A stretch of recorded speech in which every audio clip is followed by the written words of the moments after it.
Bismillahirrahmanirrahim. Assalamualaikum warahmatullahi wabarakatuh.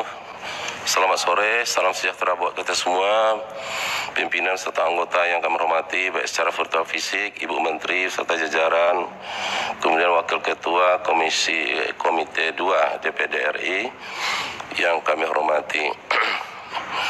Pada kesempatan ini, sebetulnya Pak Ketua, bagaimanapun mendalamnya pembahasan kita, bagaimanapun wujudnya materi-materi yang kita ungkapkan, tapi yang penting bagi kita sikap pemerintah, di mana sikap pemerintah ini, eksistensi BNPB ini setuju atau tidak, itu aja persoalannya. Sedangkan secara ekspresi tadi dari Ketua Komite 2 merupakan perwakilan daerah itu sudah menyatakan bahwa BNPB ini sangat penting, baik tingkat pusat maupun tingkat daerah, dan eksistensinya selama ini dirasakan manfaatnya oleh masyarakat kita. Nah, tentu nanti untuk rapat berikutnya atau pertemuan berikutnya melalui Ibu Menteri Sosial ini kita mempertanyakan sikap pemerintah terhadap kelembagaan ini. Kalau lembagaan ini tetap eksis, tetap setuju, BNPB ini tetap ada, ya berarti kan clear. Tinggal lagi memperdalam substansinya gitu.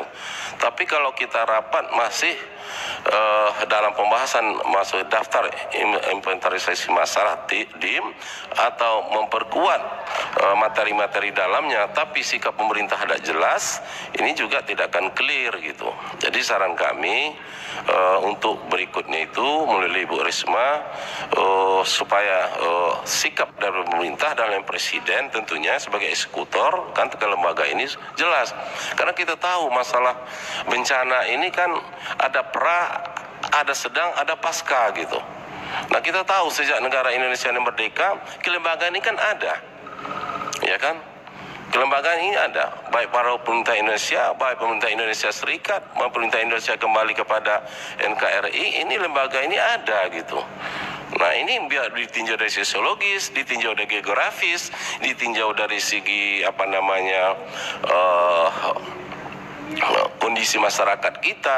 Tapi kalau kita rapat masih dalam pembahasan masuk daftar inventarisasi masalah DIM atau memperkuat materi-materi dalamnya, tapi sikap pemerintah tidak jelas, ini juga tidak akan clear gitu. Jadi saran kami untuk berikutnya itu melalui Ibu Risma supaya sikap dari pemerintah dan presiden tentunya sebagai eksekutor kan ke lembaga ini jelas. Karena kita tahu masalah bencana ini kan ada pra, ada sedang, ada pasca gitu. Nah, kita tahu sejak negara Indonesia ini merdeka, kelembagaan ini kan ada, ya kan? Kelembagaan ini ada, baik para pemerintah Indonesia, baik pemerintah Indonesia Serikat, maupun pemerintah Indonesia kembali kepada NKRI, ini lembaga ini ada gitu. Nah, ini biar ditinjau dari sosiologis, ditinjau dari geografis, ditinjau dari segi kondisi masyarakat kita, memang lembaga ini sangat diperlukan, sangat dibutuhkan gitu. Nah, kami dari Fraksi Demokrat tentu harapan kita lembaga ini, BNPB ini memang tetap ada gitu. Karena apa? Karena memang epicentrum salah satu dari bencana alam ini ada di negeri kita ini, di dunia ini. Jadi sekarang mungkin pendalamannya, materinya itu saja yang mungkin yang perlu lagi diperluas begitu. Nah, kita tidak berpikir dengan BNPB ini hulu sampai hilir nanti masalah bencana selesai, tidak begitu. Jadi kalau kami baca tadi bacaan dari Ibu Menteri, seolah-olah ini lembaga yang menangani ini mulai dari hulu sampai hilir ini clear, tidak begitu. Tapi ada yang menangani waktu proses, ada menjalani setelah pasca gitu, seperti relokasi penduduk gitu kan. Nah, ini kan ada lembaganya lagi. Tapi saat kritis, saat genting, nah inilah tampilnya BNPB ini gitu, sebagai koordinator gitu. Karena ini memang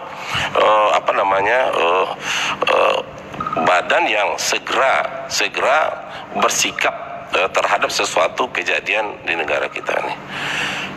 Kami kira ini saja yang dapat kami sampaikan pimpinan pimpinan, mudah-mudahan dalam waktu dekat ini ada sikap pemerintah yang jelas bahwa setuju BNPB ini, sehingga kita bisa memperdalam mana yang kurang kita lengkapi, mana yang mungkin ada irisan dengan yang lain mungkin kita keluarkan dan seterusnya.